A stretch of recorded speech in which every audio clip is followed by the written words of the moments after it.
Okay, I'm gonna have to remember not to use my hands too much today because nail day is due tomorrow. Well, listen to this. Your whole life is a performance. So much so, and you've been performing so much and for so long that you actually think that who this performance is you, but that isn't who you are. And we both know that, don't we? You just don't know who is underneath all of that. So you're assuming you're the performance because you don't know who is underneath all of that. Because how would you know? How could you ever know? Who ever allowed you to be yourself is my question. I doubt that your parents allowed you to be yourself. So, because they were probably emotionally reactive and emotionally oppressive, right? They were trying to control you rather than just allow you to become yourself. And this is even more important to be said if you are a woman, because if you were a woman, you were given a very strict curriculum on how to be a good girl, how to be a good woman, what's expected of you, and all of that.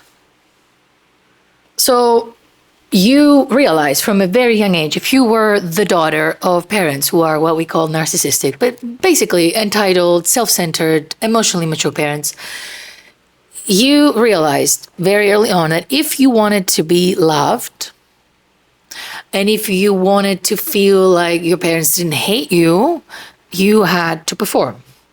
As a result, now as a grown woman that you are, you go around being you, saying this is who I am, but it feels so vague, right? So undefined, so adaptable to whatever your environment wants from you. Basically, you're pretending and putting on a performance all the time. And if I was to ask you, right, like, okay, so hey, who are you? You probably describe yourself as to who you are to others, right? You would say, I'm kind, I'm reliable, I'm always there, I care about people, I work hard. You see, these aren't really descriptions of ourselves, are they? They're a description of the services that we provide. But if I insisted, right, and I asked again, no, I mean, who are you? Who are you? You'd have a very hard time describing the woman that you are because you only know how to define yourself based on who you are to others. The problem with not knowing ourselves as not only humans, but women, is that we grow up to, put up these roles, we perform, we do all the things that we're supposed to do, but then we feel confused all the time and we feel like a stranger to ourselves. And there's a sense of self-isolation and disconnect that makes our existence feel like a horrible thing. The self-isolation from not knowing ourselves and just constantly be performing someone that we then think is ourselves, but it doesn't really feel like it, but we don't know anything else, is just horrible. What I want to talk about in this video is how becoming ourselves is one of the most important pillars of our healing journey, but also the riskiest one.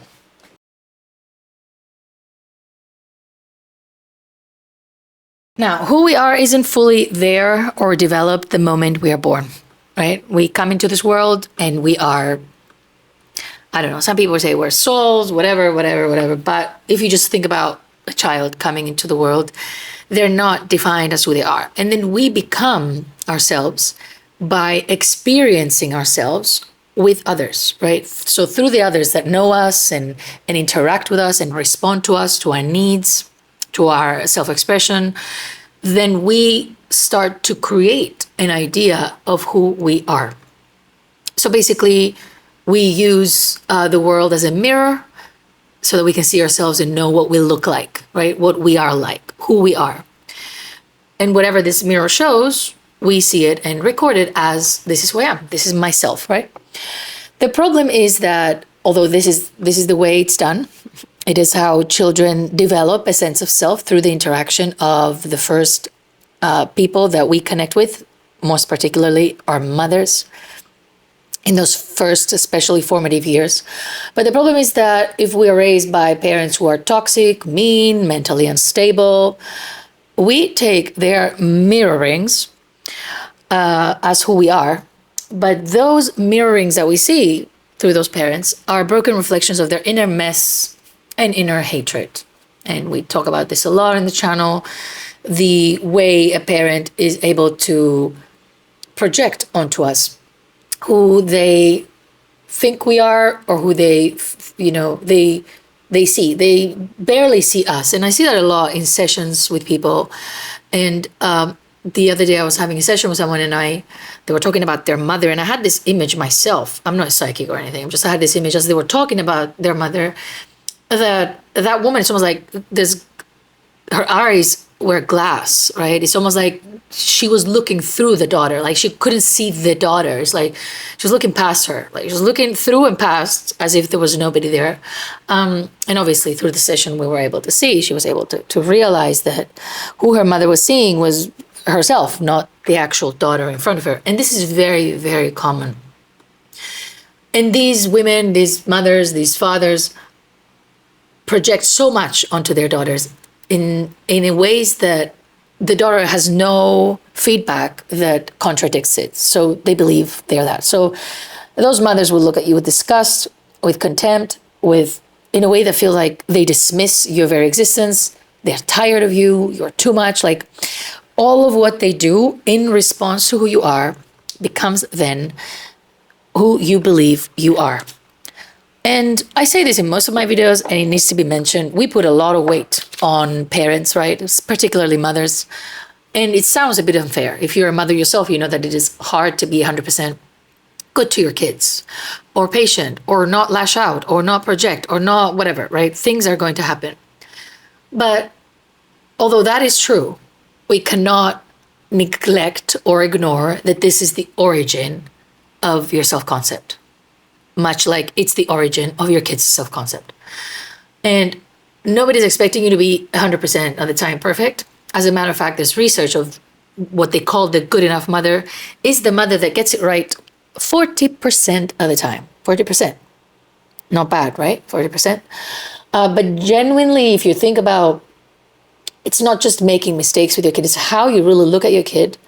The way you look at, especially your daughter, is going to be the way she's going to look at herself as a woman.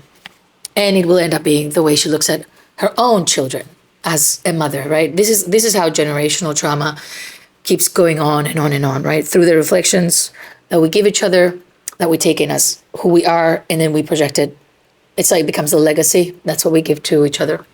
So this is how it is and how it happens, but don't guilt trip yourself with that aspect now. Listen to what I say first as a daughter, because the only way you can show up differently to motherhood, if you're a mother watching this, is if you're able to show up differently to yourself, as a mother to yourself. If you're able to see yourself differently than what you were projected on, right? So then that you will be able to then see your own daughter and kids in general differently. So when we're kids, we're not really seen as who we are, or even allowed to explore who we are and get neutral feedback, or at least, just be allowed to exist. And as a result, we have a very vague idea who we are based on broken reflections and what we were explicitly told. Most of us carry descriptions engraved into our psyche that say, I'm too much, I'm too sensitive, I'm too messy, I'm too clean, I'm too this, I'm too that. Like there's everything that we are comes with the too or not enough. Too much or not enough. Too much or not enough. But we don't really have a solid sense. I mean, a lot of people may have that, but they're not watching my videos. But you probably don't have a sense of I'm good enough as who I am, right? So on top of that, we know that in order to feel like we are wanted from a surrounding environment, we must play a part. We learn that very early on. And then we put on that mask, and we will wear that mask. And more particularly, the mask that most women end up wearing, most of us end up wearing, is the one of the people pleaser. And we've performed with this mask so much so that we feel like this is our face, right? We are somebody who makes everybody happy, but we don't really expect much. We just give. We never say no. We accommodate. This is the curriculum, right? This is a curriculum of especially womanhood that didn't leave much room for improvisation or solid and authentic self-expression. That's how it is. This better be working, because the other day I recorded a video in a way where, whatever. Right, so because as kids, we are told who the good woman is, either explicitly or implicitly, right? We have to be pleasant, a man's peace, nurturing, forgiving, caring. We love to give. We're supposed to love to give. And apparently we're supposed to be selfless, because if not, we're selfish. That's disgusting. Who wants to be selfish, right? If you think of yourself as a little kid doing something for your own enjoyment, or even just tending to your needs with some type of thing that you were doing at home, and you would be called selfish. So all of that stays with us, right? Because as we grow, if we're anything different than the good girl, or what is acceptable for the good girl and the good woman, we are called selfish, the worst, right? Apparently, crazy or difficult, accompanied by who's ever going to love you. This is like the major threat. It seems like the threat. You know, when we were kids and they would say, if you keep doing that, I'm going to call the police and they'll arrest you, or I'm going to let the monster in, or whatever, some like really dumb threat. But in narcissistic homes, the threat is if you are like that, nobody's ever going to love you. We are told very early on that if we want to be loved by someone, when we grow up, we have to be a certain way. Which is such a horrible thing to hear if you think about our growing inner world and how we're exploring ourselves and our expressions. How to be a woman becomes a performative act and not just another thing that we are. We can be women with all sorts of ways of expressing our femininity and our womanhood. But it seems like we are trained from a young age that we shouldn't, because then this will cost us love. So most of us will just play along. We will adapt, we'll mute, we'll rationalize and tolerate. And if anyone ever happens for some reason to ask us, what do you want? What do you need? Do we even know? No. We may have a vague idea, like, I need love, I need support, I need rest, right? But these sound like theoretical concepts that we can't even grasp, because sure, we want them, but how are we ever going to get them? These are very utopian things for us. Although we tend to give love and support and facilitate rest for most people in our lives. This is our default as women. But for us, no, we must earn them. We must earn them by performing and by making sure that everybody else gets it before us. So, your whole life has been a performance because you don't know who you are. And how could you know who you were? All your life, you've been performing goodness, usefulness, and you've been living in the background while those around you get to rise up, be taken care of, live off of you, your endless labor and energy. Based on my thesis on this video, you can see that your life is a performance because you have no idea who you are. And now would be the point in the video where I would say, okay, so here's how you learn who you are, right? But would you really do it? If I told you, here's 1, 2, 3 steps to know who you are, would you quickly rush into learning who you are? Because if who you are now is a performance, because you don't know who you are, and you are going to have to drop the masks to find out who you are and be who you are, what will be at stake for you? Who will leave you first if you were to become whoever it is that you are in today? Like whoever you're pretending to be now is, let's say it's the masking, and then if you remove that, who's going to leave first? What are the consequences to no longer performing for everyone around you? And only if you are okay with thinking, all right, I'm willing to risk these consequences. I'm willing to risk it all because I want to find out who I am. I'm tired of being resentful and so self-alienated, right? Like disconnected from ourselves. If you're okay with what comes up and you're willing to risk it, then the only way you find out who you are is when you stop performing whoever it is that you're pretending to be. And that happens when you heal and tend to the wounds and learnings of your childhood that taught you that who you were was not worthy to just be seen, be accepted, be loved, be cared for who she is. Like, you weren't worthy of that. You had to earn it. So you need to find your sense of worth, really, by reparenting yourself and getting to know yourself outside of the roles of who you were taught to become. Reparenting the inner, invisible, unknown self. It's like re-raising yourself, re-getting to know yourself, and cultivating, letting her cultivate who she really is. But once this is done and you reparent her, you finally feel worthy enough to exist as yourself, you will go out in the world after your healing journey, and the world is not going to be applauding you. As a matter of fact, a lot of them will be upset with you.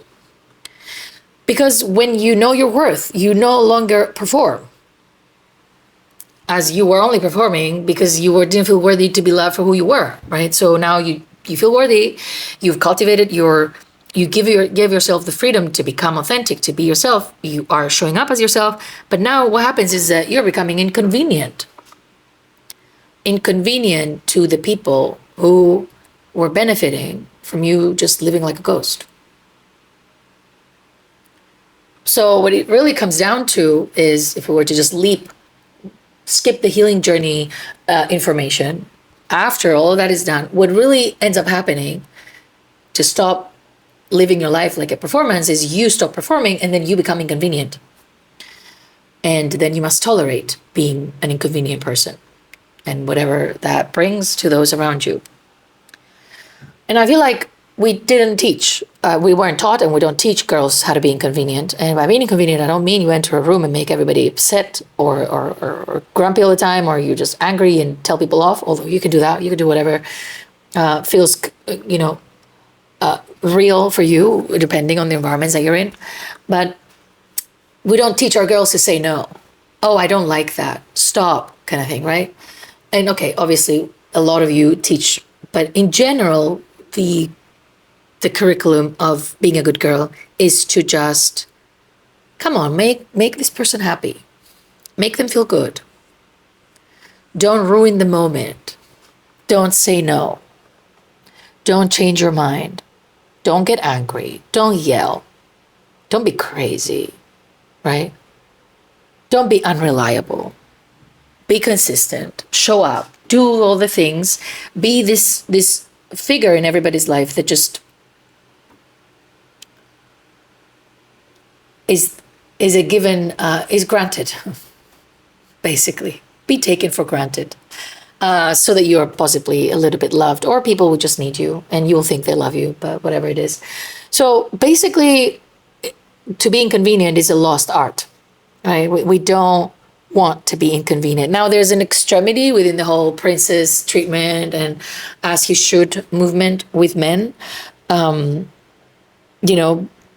but what it really comes down to is just be authentic. Be yourself. And sometimes that means that you're going to be playing a game that is not so safe anymore.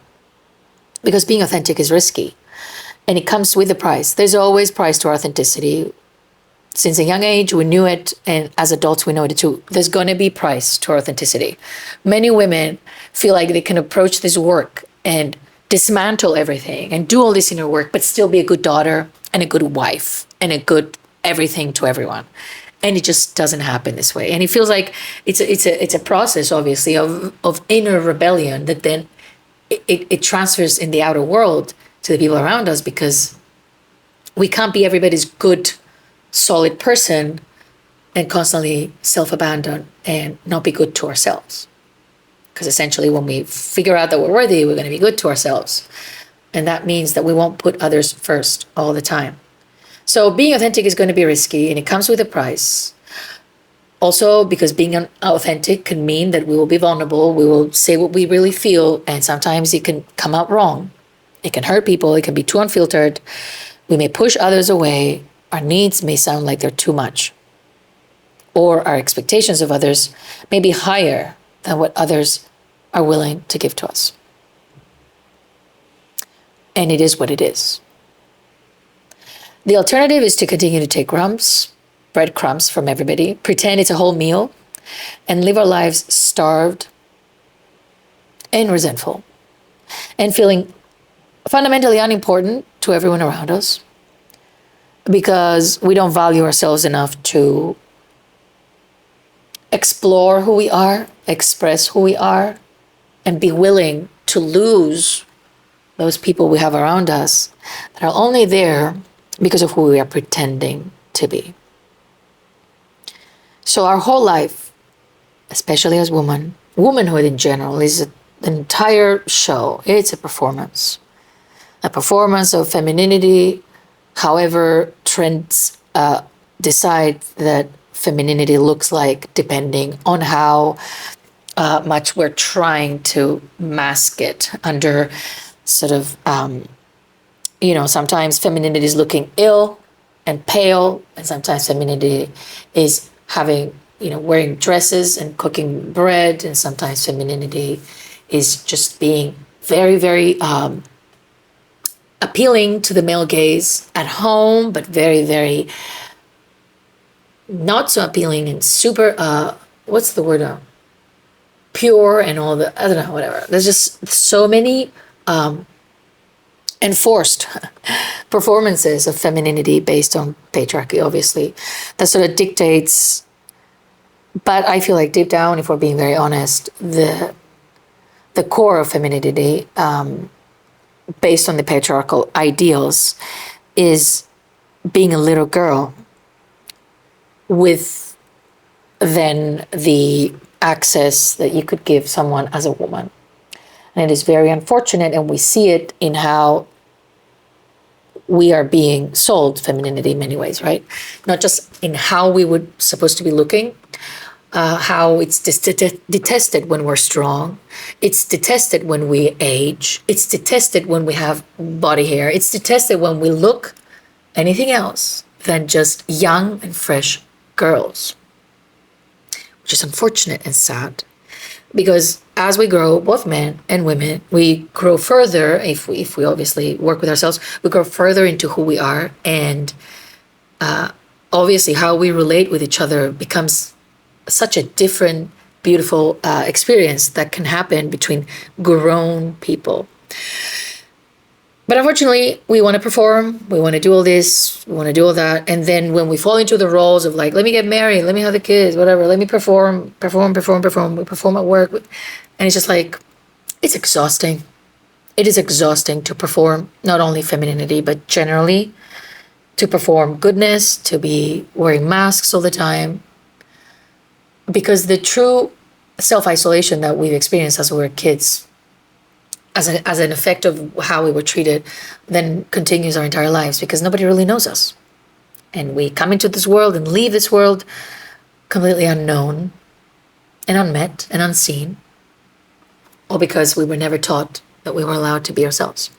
So taking that risk has no guarantees, but it may be worth it because you are worth it, because you are worthy in general. And I hope you eventually learn that. I'll see you soon.